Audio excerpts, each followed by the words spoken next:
What is going on, guys? That is Rocker X Chicago here, bringing you Jeff Hardy Universe Mode, and we're at the Royal Rumble finally. So far, we have done 2 pay-per-views here with Jeff Hardy. Actually, this might be the third. Yeah, we did do Survivor Series. I remember Survivor Series was the Hardys duel, and then TLC was CM Punk versus Jeff Hardy in a ladder match for a #1 contendership.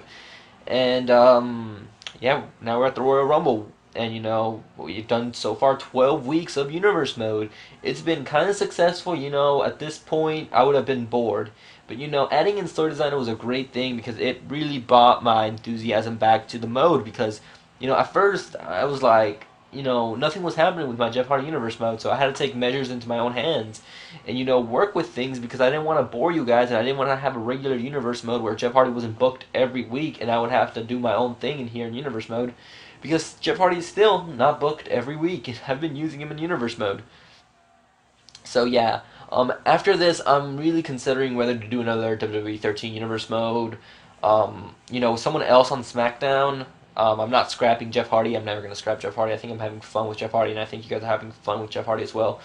I'm either thinking about WWE 13 Universe Mode or SmackDown vs. Raw 2011 Universe Mode. The problem with SmackDown vs. Raw 2011 Universe Mode is I would have to find my old Xbox 360 hard drive because the old one has my SmackDown vs. Raw 2011 save, which has all the characters unlocked, and it has the fan access stuff unlocked, and it has basically everything unlocked for me already. All the created superstars and everything. That one has everything, and if I didn't have my new hard drive, I would have to start all over. But I have a lot of things to talk about. I have the whole Money in the Bank pay-per-view to talk about, and I have the new WWE 2K14 trailer for Ultimate Warrior to talk about. So this is going to be quite a video. This video, I think it's like, I would say 19 minutes long or 20 minutes long. I'm not entirely sure.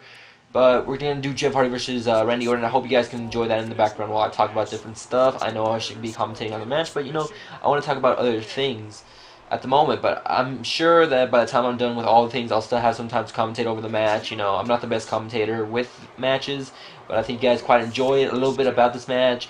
The difficulty is on Legend, and the match setting is on Epic, so I hope you guys really enjoy this because this was a really fun match. Randy Orton was really kicking my ass, but, I fought really hard, and, you'll see if whether I won or not because you guys might be disappointed, you guys might not be disappointed. So, yeah, let's get on to what I have to talk about. And the first thing I want to talk about is the Money in the Bank pay-per-view. Um, it was really a really odd booked pay-per-view, to be quite honest with you. A lot of things I did not expect to happen, and a lot of the things were weird about the pay-per-view. I mean, the pay-per-view, I'll give it a solid 6 out of 10. It wasn't the best, but it wasn't the worst, to be honest with you. The first match was Money in the Bank pay-per-view match, the SmackDown one for the World Heavyweight Championship. And that match was pretty damn good. Cody Rhodes basically had the best night of his life that I've ever seen him in the WWE. I honestly thought that Dean Ambrose was going to win when the Shield came out, but in the end, the Usos came out, and Jack Swagger and Antonio Cesaro, they basically attacked the Shield as well, and it was. I was thinking that Dean Ambrose was going to win. And then when Cody Rhodes was, threw him down and everything, I thought Cody Rhodes was going to win. And, Cody Rhodes, I never really liked him that much, but I'm not going to lie. Last night he gave a great performance. And, I see bright things in his future. I mean, again, I never really paid that much attention to Cody Rhodes because, I don't know why I didn't pay that much attention to Cody Rhodes. I guess I'm not a Cody Rhodes fan, you could say, but he is a good wrestler, guys. I'm not going to lie. He is a great wrestler, and last night he had the performance of his life. The muscle buster, the chairs, not the chair, the ladder. Um, and in the end, Damian Sandow kind of threw him off the ladder, I believe, and he lost it. And to be honest with you, I just don't see Damian Sandow. When he cashes it in, I just don't see him actually winning the World Heavyweight Championship. I just don't see that future ready for him at the moment. I just don't see it ready for him, but it's going to happen. I just hope that it's not another Jack Swagger Money in the Bank, win, because if you guys remember when Jack Swagger cashed in, well, let's go back a little bit more. When Jack Swagger won the Money in the Bank briefcase for SmackDown. You know, I really was like, this guy is going to be the first guy that does not cash in successfully and he loses. And we said that for everybody, and it ended up being John Cena, the first one, who was not, you know, the guy who won the briefcase. Because if you guys remember, John Cena lost because I think Big Show interfered in his match with Big Show. And, you know, I'm kind of glad they made John Cena be the first person who loses after cashing in the Money in the Bank briefcase, because John Cena really did not need another WWE Championship. But yeah, when Jack Swagger won it, you know, I thought he was going to be the first person that would lose it. And, you know, after he, let's see, what happened? I remember Edge speared Chris Jericho a couple times. I think he speared him like 3 times. Then Jack Swagger came out, attacked Edge. And, you know, he just basically beat Chris Jericho for the World Heavyweight Championship. And, you know, after that, I really was surprised. And, you know, when Jack Swagger was World Heavyweight Champion, oh my god, I'm stuttering, guys. I'm sorry. When Jack Swagger was World Heavyweight Champion, he really was one of the most terrible World Heavyweight Champions. I forgot who he lost it to. I know he didn't lose it to Randy Orton at the Royal Rumble, because I think they did have a match at the Royal Rumble. I'm not sure if he lost it at Elimination Chamber. I forgot when he lost it, honestly. I forgot where he lost it, when he lost it. I know I think he faced Edge, he faced Chris Jericho. I know he faced Big Show, and I know he faced, who else did he face? I'm not sure. Again, I'm not sure when he lost it, but he was one of the worst World Heavyweight Champion guys when he crashed in his Money in the Bank briefcase. And, you know, I kind of see the same future going for Sandow. I just don't think that the crowd will really be behind him. I'm not sure. But, you know, he's great, but I just don't see him ready for that. So, yeah. I forgot what the next match was after that. What was the next match? I have a very bad memory. Again, the pay-per-view wasn't that great, so it's not like I really remembered. And, you know, it's been a day, basically, so I'll just go through the matches that I do remember. None in particular order, but I think the next match was, I know it wasn't, I'm guessing it was the Divas match, because I really do not remember. I remember after that, they had a weird, Brad Maddox. There we go, now I remember. Brad Maddox came out, did this whole thing with Vicky Guerrero and everything, and, you know, that was pretty, you know, whatever. We had a funny video with Vicky Guerrero in it, showing clips from like 2008 to 2013. A bunch of stuff when a cake was thrown on her, or she fell on a cake or something, with some weird ass music. And I was thinking, what the hell am I watching? Because the music was really weird. But after that, it was Miz versus Curtis Axel, whatever match, really. Yeah, Curtis Axel won. I'm glad that they're pushing him, but, you know, I just don't see the crowd really that into Curtis Axel, and that really can hurt a character, because, you guys, whatever, you know, you guys see that it can really hurt a wrestler when a crowd's really not behind him at all. So, yeah, that was that. I'm guessing the next match was the Divas match. I'm guessing. I have a pretty good guess. It was AJ versus Caitlyn, which was a whatever match, really. In the end, you know, Caitlyn won. Not Caitlyn, I mean AJ retained her title. You know, it was a whatever match. The WWE doesn't really care that much about, you know, Divas matches, so, you know, it wasn't going to be an outstanding show. So after that, what was after that? We had those 3 matches so far, and I'm guessing the next match was I think it was a World Heavyweight Championship match. I'm not quite sure, but I'm just gonna take a guess and say it was Dolph Ziggler versus Alberto Del Rio. And, you know, Dolph Ziggler came out as a face. You know, during his entrance, it reminded me a couple of Shawn Michaels. I'm not sure why, but every time I saw him, I saw like a Shawn Michaels in him. I'm not sure if you guys saw that, but I saw like a Shawn Michaels type of entrance with him. So yeah, it was him, Alberto Del Rio. You know, it was a pretty okay match. I really don't like Alberto Del Rio matches, because in my honest opinion, he's not that great of a wrestler. You know, maybe it's not, I don't think he has chemistry with these guys in the ring, to be quite honest with you. I've never remembered an Alberto Del Rio match where I actually was like, wow, this is a great match. Alberto Del Rio is God. I've never really seen any of his matches where, you know, I'm just shocked by Alberto Del Rio. you know, pulling out these weird moves and, you know, exciting the crowd. I've never had that feeling with Alberto Del Rio, and I didn't feel that feeling either tonight, or not tonight, yesterday. But in the end, you know, AJ came out and basically she screwed over Ziggler. She didn't attack Ziggler or distract Ziggler. She just hit Alberto Del Rio with the Divas Championship, and you know the referee called it in the end, said disqualification, whatever.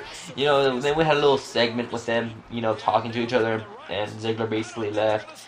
So you know that she's gonna, she and Ziggler are gonna break up soon, and probably Biggie Langston and Dolph Ziggler feud is gonna happen. I'm not quite sure. It would be pretty cool, I guess, but you know, I just see that happening, and then AJ's just gonna have a bitch fit and go find another dude, and you know, I wish AJ would come find me because I would love me some AJ, guys. I mean, who would not want some AJ? I think everybody in the world can have a little bit of AJ. You guys should totally leave that in the comment section below. Would you want AJ? I would want AJ. I think the whole world would want AJ. I dig Crazy Chicks. I gotta admit that. Though I probably would not like it, seeing as she's kissed most of the guys in the WWE. But, next match, I'm guessing it was, I'm not sure if I have all the matches down, but the next match was probably, most likely, Henry versus, Cena, and you know, that match was basically very, very, very, very, very, very, very boring. You know, it was okay in the end, I guess. But the one thing I don't like about John Cena when he faces super heavyweights is that it's the same old shit. And I'm sorry if you guys hate me for saying that, but every time when he faces someone big, like Henry, Khali, Big Show, is there any other big guys in the WWE? I'm not sure. But basically those two, you know, Cena always does the same thing where he can't pick them up because they're too heavy. And then in the end, he picks them up, and you know, it's like, oh my god, what just happened? Because, you know, that doesn't happen to me because it's been done way too many times in the WWE. The first 3 times it's kind of cool, but then it just loses its feeling, honestly. You know, we all know he can pick up Henry. He's faced Henry in the past. He's picked him up. You know, it's nothing big. He can do that. It's not like he's God. I mean, even Wade Barrett did a wasteland on Mark Henry. If you guys can remember when Nexus was happening and Wade Barrett faced Mark Henry, he did a wasteland on Mark Henry. So if Barrett can pick him up, what the hell does that mean about Cena? You know, in the end, Cena won. And, you know, the same thing basically happened again. Cena won, but I did not like that finish. The whole STF finish. Henry, like, I watched the Impulse review. And, you know, I agreed with him because I really hated how Henry tapped out, because Henry was all like, oh, I'm big, I'm strong, I'm the strongest man in the world, nothing can beat me, I'm gonna kick your ass at Money in the Bank, and there's nothing you can do about it, because I'm Mark Henry, I'm the strongest man, I never give up, I'm the biggest guy in the WWE, and he taps out.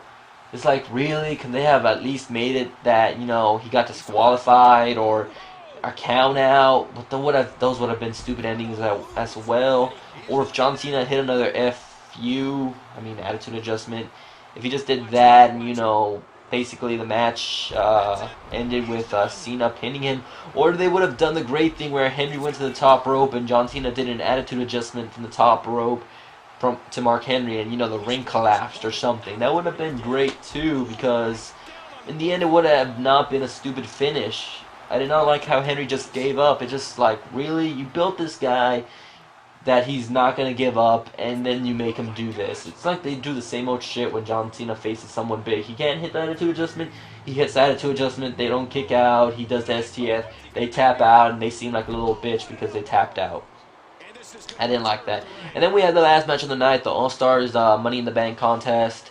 And that one was pretty okay. You know, RVD returned. Everybody was psyched about that. In the beginning of the match, they had a whole Muhammad Hassan moment where everybody in the ring just attacked RVD. If you guys don't know what I'm talking about, Muhammad Hassan was a wrestler. He entered the Royal Rumble, and all the wrestlers just stopped, you know, kicking each other's asses, and they just looked at Muhammad Hassan coming into the ring, and Muhammad Hassan was like, "What's up, guys? What's up, guys?" And, you know, they basically all attacked Muhammad Hassan, and then they sent him out from the ring. I think a bunch of people hit their finishers on him, and, you know, in the end, he got thrown out of the ring.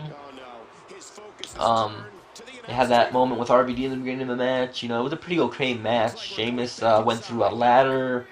I'm not sure what happened with Christian. Oh yeah, Christian got a 5-star frog flash from the top of the ladder from RVD.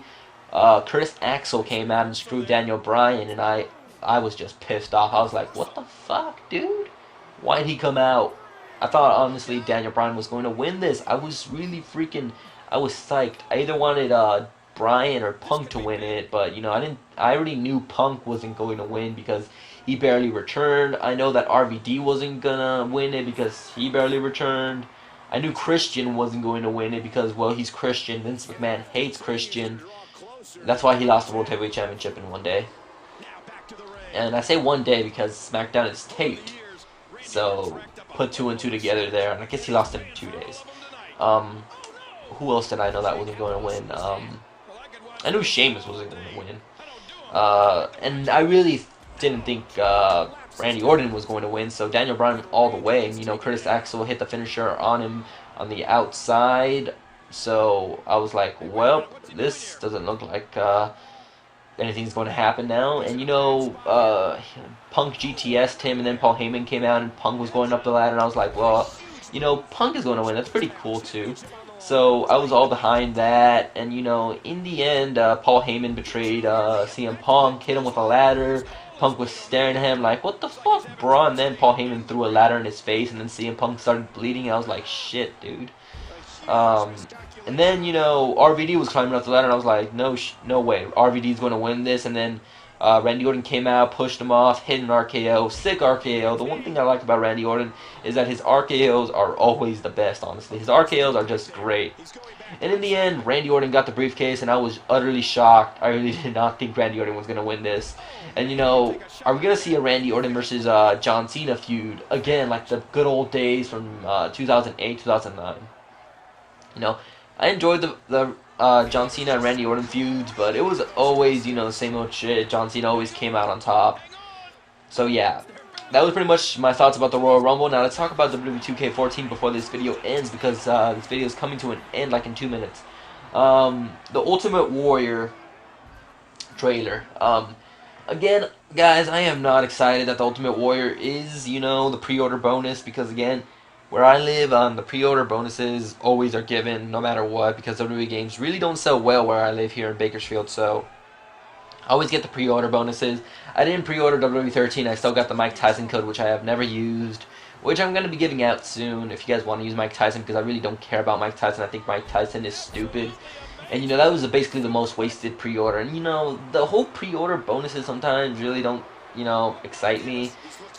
If you guys are excited for Ultimate Warrior, you guys should tell me. But, you know, I'm not excited. But if you guys are excited, I'm happy that you're excited, because you're getting more bang for your buck. And, you know, that's great for you. I honestly think that for pre-order bonus, they should do a exclusive, you know, Legends DLC pack. If you pre-order, you get this exclusive Legends, you know, 5 Legends or something. I think they should have gone with something like that, but I watched Smack Talk's video, and it looks like Andre the Giant is going to be in the game, which I am excited about, because, you know, we haven't seen Andre the Giant since the first SmackDown vs. Raw or Legends of WrestleMania. But if you guys are excited about that, I'm happy. And, you know, yeah, I'm happy that you're going to get more bang for your buck, because, you know, if you guys are happy, I guess I'm happy. But, you know, I'm still not excited about Ultimate Warrior being the DLC. I really don't think one guy makes that much difference in the game, especially when you release them like 90 days later. I really think pre-order bonuses should remain pre-order bonuses, and I really think that they should do at least 5 guys and, you know, a couple of tires for a pre-order bonus, because that's more of a thing. One guy really does not make that big of a difference. So what do you guys think? Jeff Hardy won the WWE Championship. I didn't have time to commentate over the match, but I hope you guys enjoyed this. And who is this? This guy with the skull is just attacking Jeff Hardy. I hope you guys enjoyed the episode. If you did, leave a like, comment, rate, subscribe, and yeah, rock Rick 6 out, guys.